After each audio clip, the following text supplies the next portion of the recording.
Welcome to another installment of Can We Fix It Sunday? Yes, this is the one we've been waiting for. Episode 3. The John Deere. Yes, you see the old pump off in the far end of the screen. That's the old 400 pump. And up close to the screen we have the new 400 pump that came in today. I've already test fitted it to make sure that it would fit. So right now I'm in the process of swapping the ends over. So I can show you how we do that. Now the kit comes with new fittings and everything, but if you don't want to use those, or if your particular John Deere tractor's original like mine is, you want to try to keep as original fittings as possible. We also have to cut this connector off so that we can we're going to connect it to the red wire here, so we have our OEM connector. Kind of sounds weird, OEM on a tractor, but you know, this is a 7/16 right here. So we're just gonna tighten that down. I put some thread seal on it because, you know, being fuel and everything, you want to make sure that it seals good. Get that nice and tight like that. Okay, that end's ready to go. And we got to get the other end off the pump. So let's get the other end off the pump. Yeah, you have to do pump prep whenever you get a new pump for your John Deere tractor, because it doesn't come ready to go. You have to do some things to it. I'm going to use a pair of vice grips. This has a socket size to it, I just don't know what it is. So we're going to bust out the good old-fashioned vice grips here, because we got to have something to grab a hold of on this thing.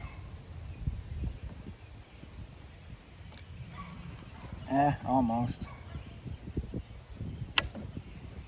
Then we can take our ratchet. You hold the pliers and you break it loose, just like that. Then when you get it loose, take that off of there and you spin the end. Now see, it used to have thread seal on it. Probably had thread tape on it, because this is a 40-plus-year-old fuel pump, so it probably had thread tape on it. This is what we're using on it here, our thread seal that we had to use on another project. So let me get a screwdriver out so we can open this up a little bit more. All right, and we got to clean out the end of our thread seal, because this stuff, for some reason, you got to get your end cleaned out. Then you take your thread seal, you stick it to the end, and then you just twist this. Sometimes you can get it to go. There we go, that's close enough. If you want to, you can take your finger and get it down in the threads. And once that's done, comes with these little rubber bumpers. Take the rubber bumper out, stick it in your toolbox. I tip it just in case they left some type of testing chemical in it. I mean, it's harmless. It's not going to do any damage to your tractor, but it's just a thing I do. And we take get it on there hand tight to start with, and put your ratchet on there and finish tightening it up like we did the back. You want to hold it like that. Now if this was on the tractor, like I'd bolted it on before I realized I'd put connectors on it, then I would use a wrench, box end wrench on this end, and then tighten it up that way. All right, so our pump's ready to be installed, but before we do that, we got to put our end on. So let's grab our electrical service box. I think that's going to be a red connector. Yeah, red does fit pretty good. We want to weather pack this. Blue doesn't really fit too well because, you know, blue's a little bit big. So you want to smash it down, but you want to, yeah, let me get in here real quick. We can tape it if you want to. We can tape it. Get in here and get my crimpers out. We got to strip the end off of this one. So let me show you a technique I use for stripping wires, that is. Grab yourself a pair of pliers, doesn't matter what kind. You can use this kind or you can use a different kind. You take your pliers and you grab the wire underneath where the puller is. And then you use it as a prying surface and you pry up. And if you get it on the right gauge, it actually works pretty good. Pretty simple, you don't break any wires. Everything works well for you. And then we want to go ahead and we want to put our, sometimes it's a good idea to twist your wire. So feed that through. Get it as far in there as you can. Looks like we're going to have to trim some off, which is fine. Only trim a little bit at a time. And then make sure your end's good. Feed your end into. Works for me, so we're going to go ahead and crimp it. Get it as close to the end as you possibly can. Squeeze as hard as you can. And then tug. And that should do the trick. Now we got to get the other end off. So the way we're going to do that is we're going to cut it right flush up against the old pump. Since the old pump is never going to run again because it froze up. That's what happened, the pump froze. It lasted a long time though. So we got our pigtail here. We're going to go ahead and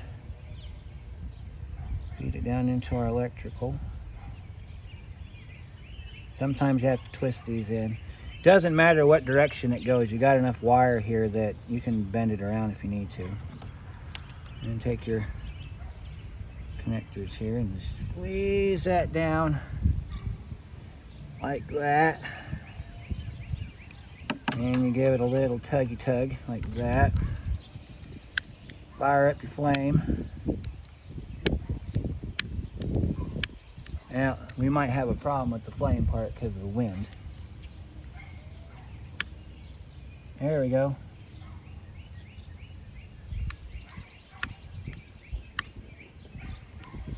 Try to get this in the spot where the wind ain't blowing on it. Might have to do this part off camera. Yep, I'm gonna have to seal this off camera, so I'll be right back. All right, we got our pump ready to mount. So let's get it mounted. It's gonna go down inside the frame right there with that line sticking out. That's the fuel line that goes to the engine.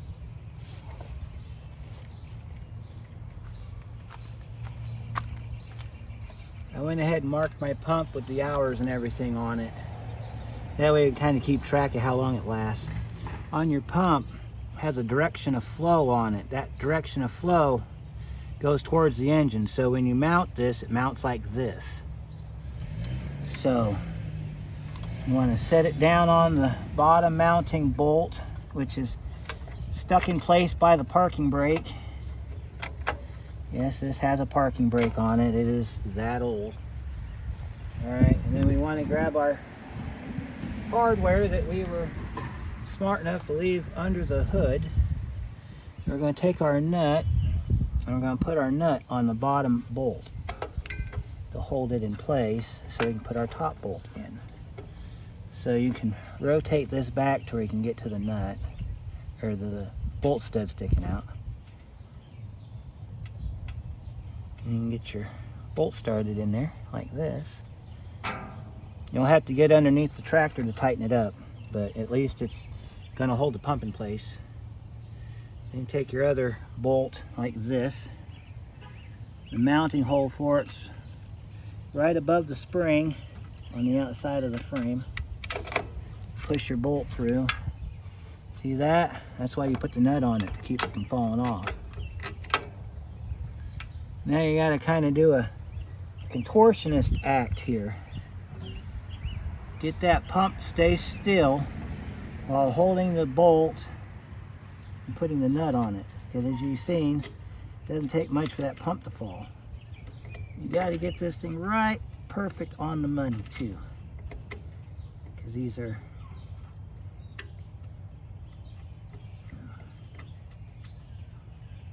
There you go. We got our nut started. Now we can tighten the nuts up. So let's see if I was smart enough. Let's see, here's our fuel line going to the tank. That's a brand new line. I put that on 3 or 4 years ago. I don't see any clamps, so I'm gonna have to probably go buy some clamps. But thing here is we can put our fuel pump together. Oh, the other thing you want to do is this ground wire has to ground. So what I'm going to do is I'm going to ground this to the bottom bolt, since you got to crawl under the tractor anyway to get to it. And before I tighten that nut up, I'm going to put this bolt or this ground wire on there, and that's going to hold that ground in place. This wire here plugs into here like this. Our fuel pump is active now in the event that we get a battery. So I'm gonna button this part up, and then we'll get some gas lines on it and see what we can get going here. Got our fuel pump hooked up. We got our line to our tank right here, ready to go. This is the bottom of our tank. It's got a valve on it right here. You gotta make sure that thing's twisted all the way down. Your line goes on here.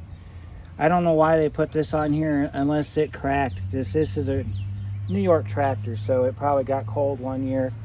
Plastic cracked and they were trying to do a cheap fix. It doesn't leak, so we're okay. So you want to hook your hose up like this, right on your barb fitting. And do it nice and easy there. And then you can use just one extension if you don't want to use the whole bunch, but I got it jacked up too, by the way, to keep it from being hard to get to, because underneath is a real bugger to get underneath there and fix this thing.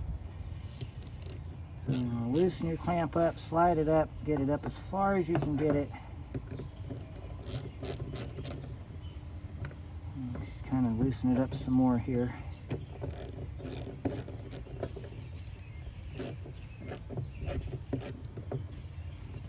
Now, this tractor originally had those spring clamps on it. I think they all broke,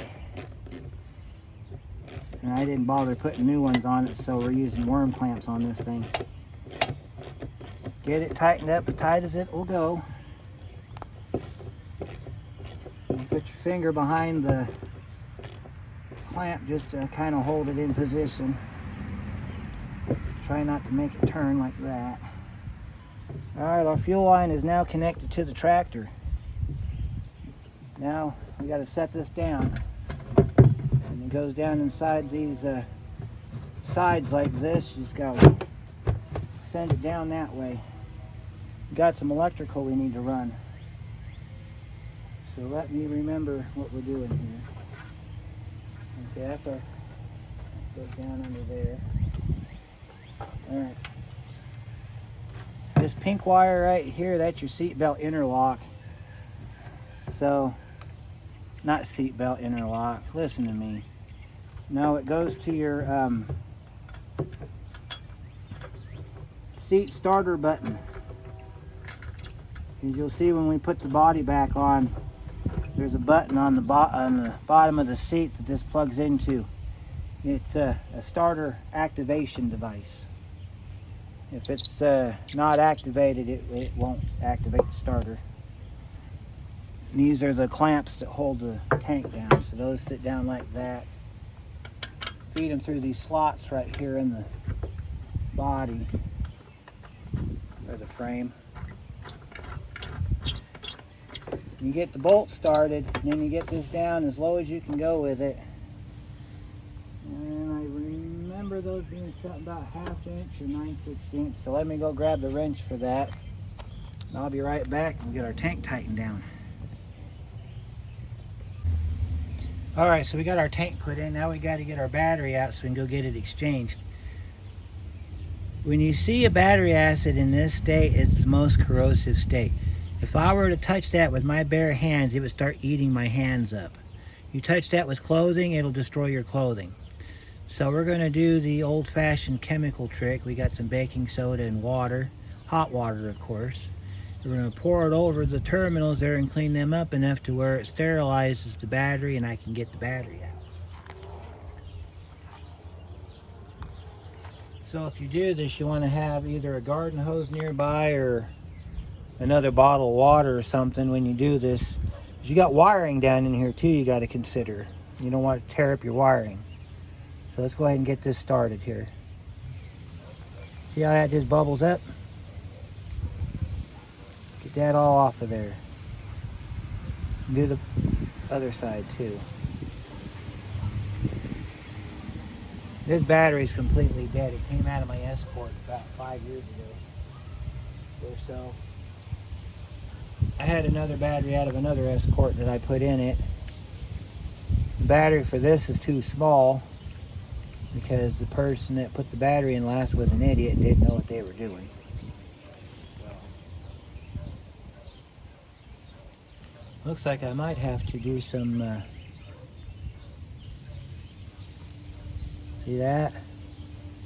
We might have to do some terminal repair here before we start this tractor up. You want to sizzle until you sizzle no more. Negative terminal is good, so we're just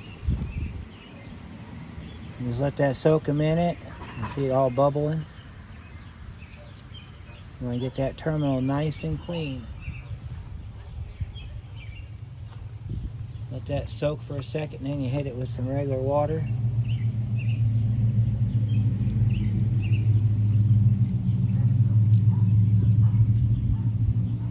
we'll get it some more.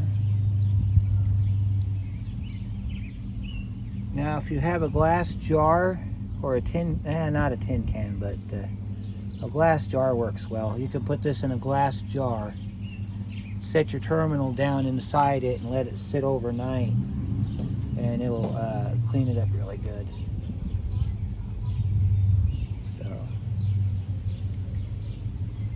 I think it's safe enough for us to remove the terminals. So we can go ahead and get this battery out of here.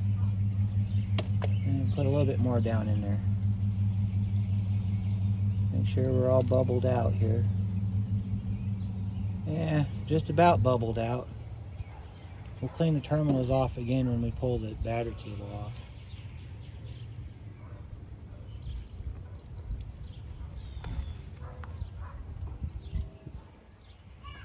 See if I can remember what size these terminals are. It might be this one. Nope. Those are 3/8. Alright, well, I'll be right back. I gotta go get a 3/8 wrench. Found me a 3/8 wrench in my toolbox. I'm gonna go ahead and we're gonna get these cables off of here. Or try to anyway. Let me see if I can grab the terminal. Oh, okay. I think we might have to clean these up or replace them. Yeah, see how they broke? That's what battery acid does to your terminals. It breaks them. So while I'm out replacing the battery, I'm also going to pick up some new battery terminals. We'll put new terminals on it before we start it up. As far as the rest of it goes, I'm about ready to put the body back on. But before I do that, I want to make sure that the pump functions. So we'll put some gas in it. I've got a little filter down here that we can look through. See if we're getting gas up to the engine. If we're getting gas up to the engine and we don't have any leaks on our pump, then we can go ahead and put the body back on. And then we can fire it off and see what happens. So I'm going to get this battery exchanged and get some new terminals on this thing, and then we'll see you again here shortly. Okay, I apologize for the glare. It is dark out now. We got our new battery terminals installed. We got our new battery installed. I've got some gas in the tank. We're going to grab our John Deere key. And we're going to see if this thing will make some noise.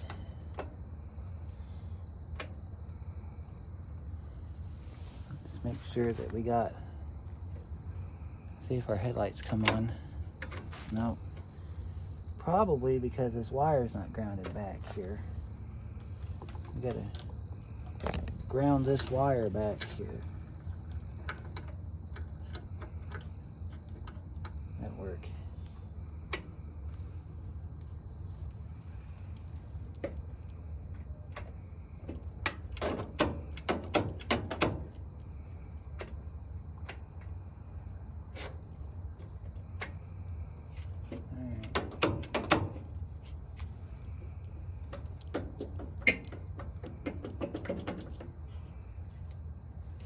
Remember, let me see if we turn our key on. We should have headlights. Nope, we don't have any lights. Okay. Let's figure out what's going on here. I'll be right back. It is the next day, and we've got to do a couple things. Last night we went out and got us a battery. We put in our fuel pump. We got our cables hooked up. We got to redo that one though. This tractor's always had a problem with getting good enough conductivity on this starter wire, so we got to do some stuff.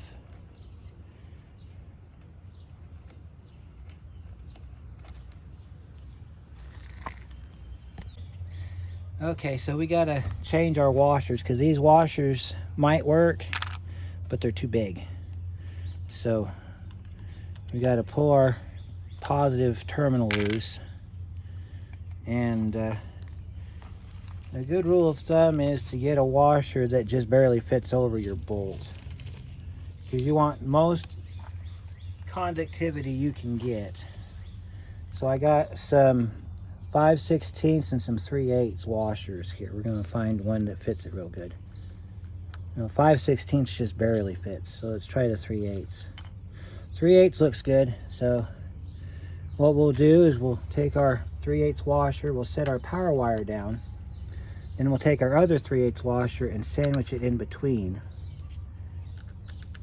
And then I've got a continuity tester, or a light tester if you want to call it that, and a pair of pliers so we can tighten this down real good. And get this thing tightened up real quick.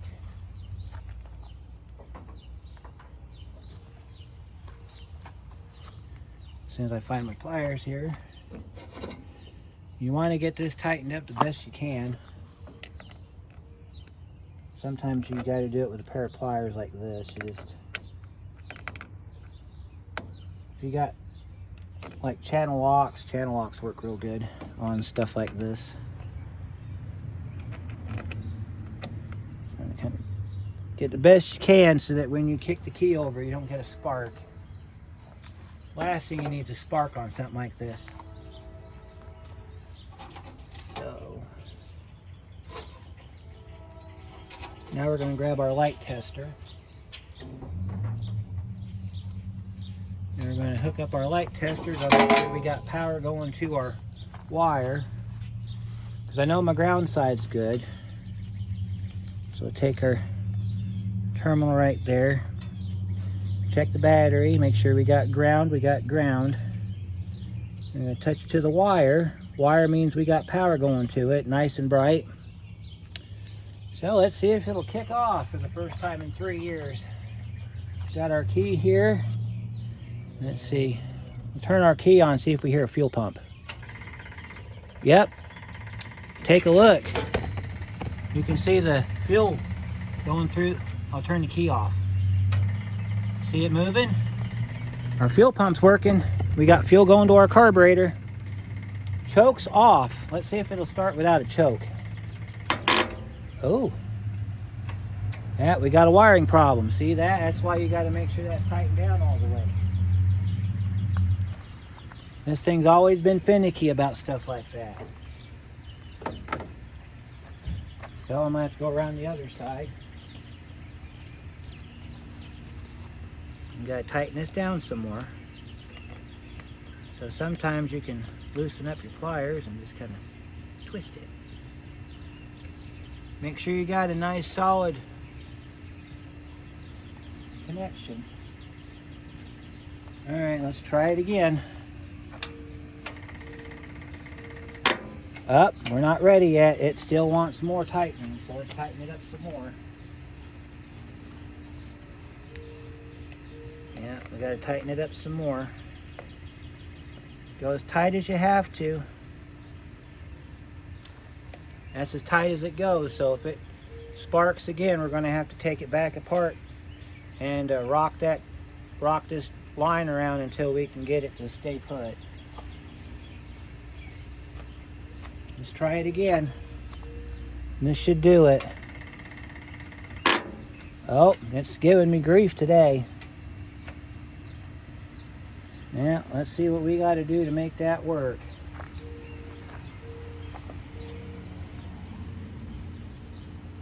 Yeah, it might be our wire. Might be time for a new starter wire. Let me see if I can tighten it up anymore.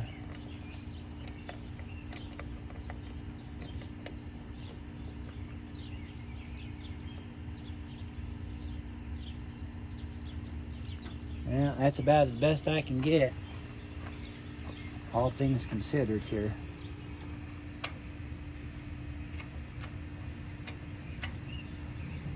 Come on. Oh, it's our wire. It's our wire causing the problem. Yeah, let me see if we can crimp that wire down some more then.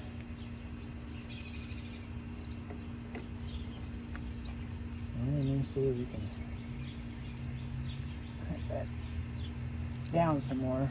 See what that does.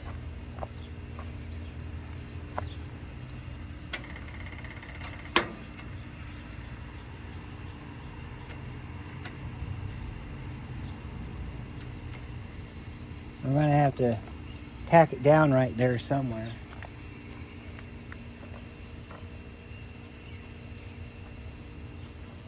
Might have to put a new eyelet on our ignition wire so we can get it to start. Let's see what we got here. We got power on that wire. No, that wire's dead. We got good over here, but we don't have good over here. So, okay, I got my wire brush out and I decided to clean it up a little bit because it looked like it was a little bit corroded. If this don't work, I'm going to have to go get another eyelet. I don't have one that big in my toolkit. So, let's see if we got power to our wire. Yeah, we got power to our wire. It's nice and bright. Yep, bright across all poles. Let's see if it'll kick. Should kick. After what we've done to it, it should kick. All right, let's see what happens. You bastard. I wonder if it's being difficult on purpose.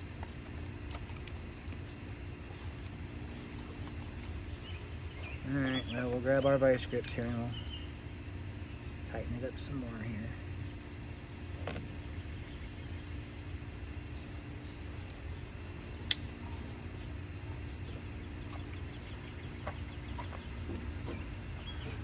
Alright, let's see what that does. If that don't do it, we'll move the terminal around a little bit, see if maybe we can get a better grab on the terminal. There we go.